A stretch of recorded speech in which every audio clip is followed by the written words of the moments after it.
तो नई सरकार के गठन में महज एक दिन बाकी है, लेकिन उससे पहले लगातार बैठकों का दौर जारी है। एनडीए में मौजूद हर सियासी दल मंत्रालय लेने की जुगत में लगा हुआ है। इसी को लेकर एक रिपोर्ट आपको दिखाते हैं।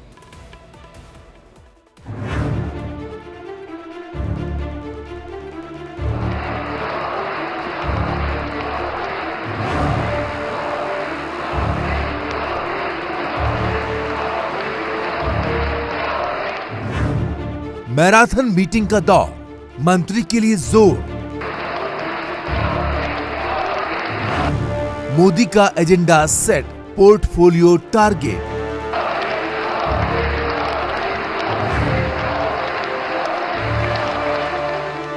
नीतीश नायडू अपने पूरे होंगे सारे सपने।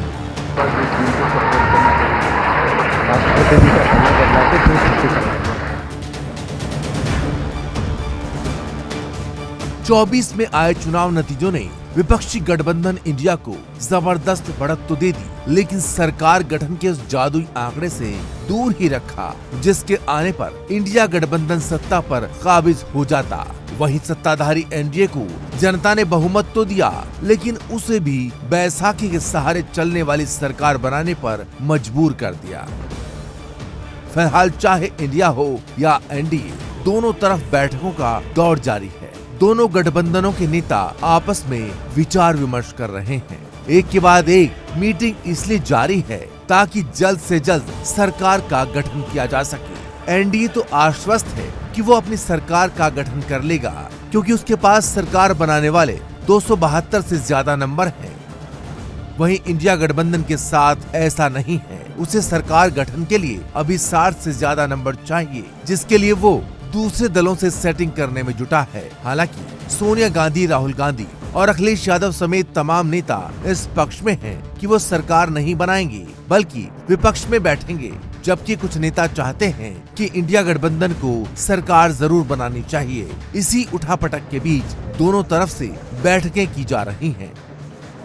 शुक्रवार को एनडीए संसदीय दल की बैठक में सर्वसम्मति से नरेंद्र मोदी को लगातार तीसरी बार प्रधानमंत्री पद के लिए चुन लिया गया। पीएम मोदी ने इस मौके पर जहां एक तरफ सभी सहयोगी दलों और सांसदों का आभार जताया, तो दूसरी तरफ विपक्षी दलों पर जमकर निशाना भी साधा। पीएम मोदी ने अपने सांसदों को किसी भी साजिश से बचने की सलाह भी दी। 10 साल बाद भी कांग्रेस 100 के आंकड़े को नहीं छू पाई। और अगर मैं 14, 19 और 24 तीन चुनावों को जोड़ करके कहूं, कांग्रेस के तीन चुनाव जोड़ूं, तो इन तीन चुनावों में जितनी सीटें मिली है, उससे ज्यादा हमें इस चुनाव में मिली है। बीजेपी अध्यक्ष जेपी नड्डा के घर एनडीए नेताओं की 1-to-1 मीटिंग हुई, जो करीब 4 घंटे तक चली। इस मैराथन बैठक में अमित शाह और राजनाथ सिंह भी मौजूद थे। एक एक करके एनडीए के घटक दलों के नेताओं से मुलाकात हुई। नीतीश कुमार, चंद्रबाबू नायडू, जयंत चौधरी, चिराग पासवान, जीतन राम मांझी, कुमार स्वामी और एनसीपी अजित गुट के नेता भी मीटिंग के लिए पहुंचे थे। बैठक में नई सरकार की रूपरेखा पर सहयोगी दलों से चर्चा की गई।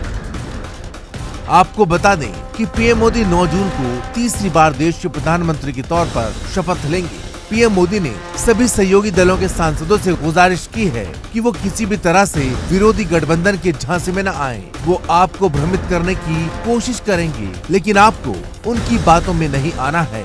पीएम मोदी ने कहा कि इंडी गठबंधन ने इन चुनावों में फर्जी खबरों में विशेषज्ञता हासिल कर ली है। उनके पास तो दोहरी पीएचडी है, वे इसका उपयोग कर सकते हैं। अफवाहों से और ब्रेकिंग न्यूज के आधार पर देश नहीं चलता।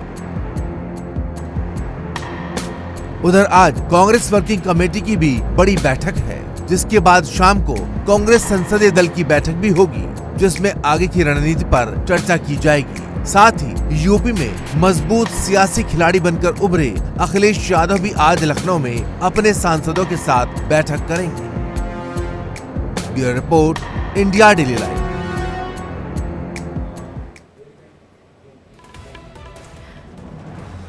कांग्रेस ने लोकसभा चुनाव में शानदार प्रदर्शन किया।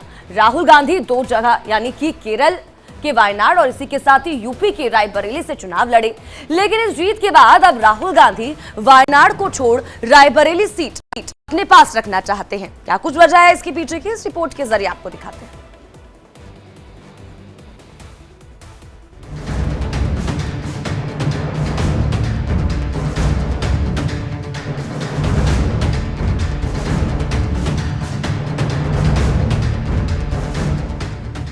यूपी की सियासत में लगभग तय हो गया है कि राहुल गांधी मां सोनिया गांधी की सीट रायबरेली को अपने पास रखेंगे और वायनाड छोड़ सकते हैं। बताया जा रहा है कि कांग्रेस की हुई पहली बैठक और परिवार के साथ राजकुमारी के बाद उन्होंने फैसला किया है। सूत्रों के मुताबिक राहुल दोनों सीटों में से कौन सी सीट चुने, उनके इस कंफ्यूजन को सोनिया गांधी ने दूर कर दिया। सोनिया ने राहुल को समझाया कि यूपी कांग्रेस के लिए बहुत जरूरी है, इसलिए उन्हें रायबरेली अपने पास रखना चाहिए। वायनाड और रायबरेली 2 लोकसभा सीट से सांसद चुने गए राहुल गांधी कौन सी सीट छोड़ेंगे, कौन सी बरकरार रखेंगे, इस पर लगातार कयास लग रहे हैं। हालांकि कांग्रेस सूत्रों की माने तो राहुल गांधी को लगातार मनाया जा रहा है कि वो रायबरेली सीट से सांसद बने रहें। इसके लिए खुद सोनिया गांधी ने राहुल गांधी से बात की है। कांग्रेस के वरिष्ठ नेता भी राहुल गांधी को लगातार ये समझा रहे हैं कि गांधी परिवार की परंपरागत सीट से उनको सांसद बने रहना चाहिए। हालांकि राहुल गांधी अभी कह रहे हैं कि उन्हें ये सोचने के लिए वक्त चाहिए कि वो किस सीट से सांसद रहेंगे, किससे नहीं, और इसका फैसला वो जल्द ही सार्वजनिक करेंगे। चुनाव के समय बहुत दिनों तक ये कंफ्यूजन बना रहा कि राहुल क्या रायबरेली से चुनाव लड़ेंगे।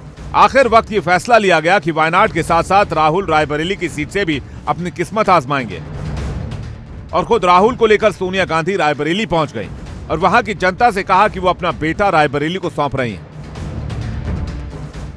भाई और बहनों, मैं आपको अपना बेटा सौंप रही हूं।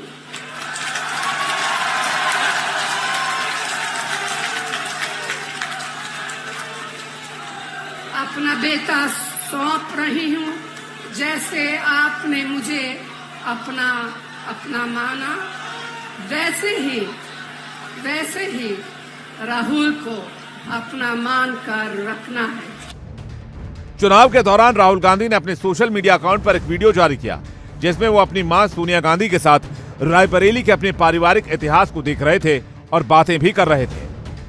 रायबरेली वैसे राहुल के दादा फिरोज गांधी वहाँ के एमपी थे।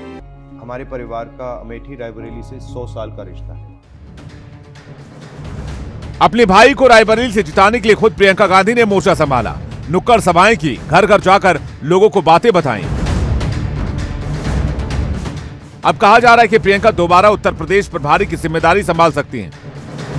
पिछले विधानसभा चुनाव में हार के बाद उन्होंने इस पद को छोड़ दिया था। राहुल के सीट छोड़ने पर प्रियंका वायनाड से उपचुनाव लड़ सकती हैं। गांधी परिवार इसके जरिए उत्तर के साथ साथ दक्षिण में भी अपनी पकड़ को मजबूत रखना चाहता है। सूत्रों के मुताबिक गांधी परिवार ने राहुल को समझाया कि रायबरेली की जीत इस लिहाज से भी बड़ी है क्योंकि परिवार ने अमेठी की खोई सीट भी हासिल कर ली है। रायबरेली में राहुल को वायनाड से बड़ी जीत मिली है। ऐसे में रायबरेली छोड़ेंगे तो उत्तर प्रदेश में गलत मैसेज जा सकता है। गांधी परिवार ने हमेशा यूपी की ही राजनीति की। राजीव गांधी अमेठी और जवाहरलाल नेहरू इलाहाबाद से चुनाव लड़ते रहे। रायबरेली सीट सोनिया गांधी, इंदिरा और फिरोज गांधी की सीट भी रही। हालांकि प्रियंका खेमा चाहता था कि राहुल गांधी वायनाड नहीं छोड़ें। सूत्रों के मुताबिक प्रियंका गांधी के खेमे के कुछ लोग पहले की तरह चाहते थे कि राहुल वायनाड में रहे और प्रियंका रायबरेली से उपचुनाव लड़ें।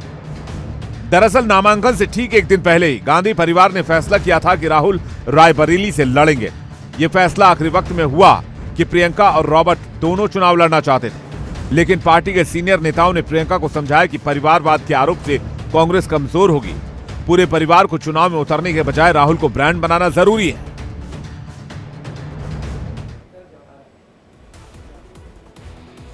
और चलिए अब बात करते हैं मोदी 3.0 के रोड मैप की। एनडीए की बैठक में पीएम मोदी ने साफ कर दिया कि देश के विकास में कोई कोर कसर नहीं छोड़ेंगे। एनडीए के सभी सहयोगियों के लिए नेशन फर्स्ट है।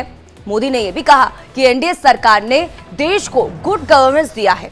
और एक प्रकार से एनडीए कहती है कि गुड गवर्नेंस का पर्यायवाची बन जाता है। अपने संबोधन में पीएम ने कहा कि देश चलाने के लिए सर्वमत बहुत जरूरी है। हालांकि सवाल यह भी है कि क्या मौजूदा गठबंधन में मोदी सरकार अपने एजेंडे और इसी के साथ ही रोड मैप को उसी मजबूती के साथ लागू कर पाएगा या फिर नहीं। रिपोर्ट आपको दिखाते हैं।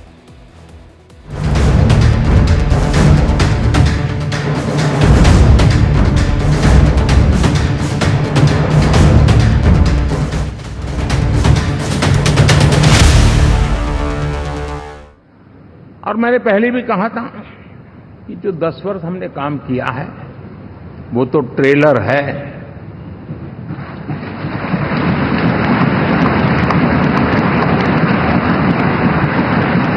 और वो मेरा चुनावी वाक्य नहीं था, ये मेरा कमिटमेंट है। हमें और तेजी से और विस्तार से और तेज गति से देश के आकांक्षाओं को पूर्ण करने में रत्ती भर भी विलंब नहीं करना है। एनडीए की बैठक में सर्वसम्मति से गठबंधन से सहयोगियों ने पीएम मोदी को संसदीय दल का नेता चुन लिया। सरकार बनाने का दावा पेश करने के साथ 9 जून को नई मोदी कैबिनेट शपथ लेगी।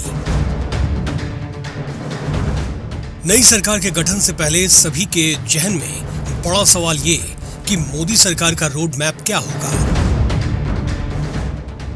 क्या एनडीए सरकार पहले की तरह ही सुधारों के साथ विकास के पथ पर अग्रसर रहेगी या फिर नए गठबंधन में कुछ समझौते करने होंगे। हालांकि पीएम मोदी पूरे कॉन्फिडेंट दिख रहे हैं। उन्होंने कहा है कि हम विकास का नया अध्याय लिखेंगे। साथियों, एनडीए सरकार में हम अगले 10 साल में, मैं बहुत जिम्मेवारी के साथ कह रहा हूं, मैं लोकतंत्र की समृद्धि को जब सोचता हूं तो मैं चाहता हूं कि सामान्य मानवीय के जीवन में से और खास करके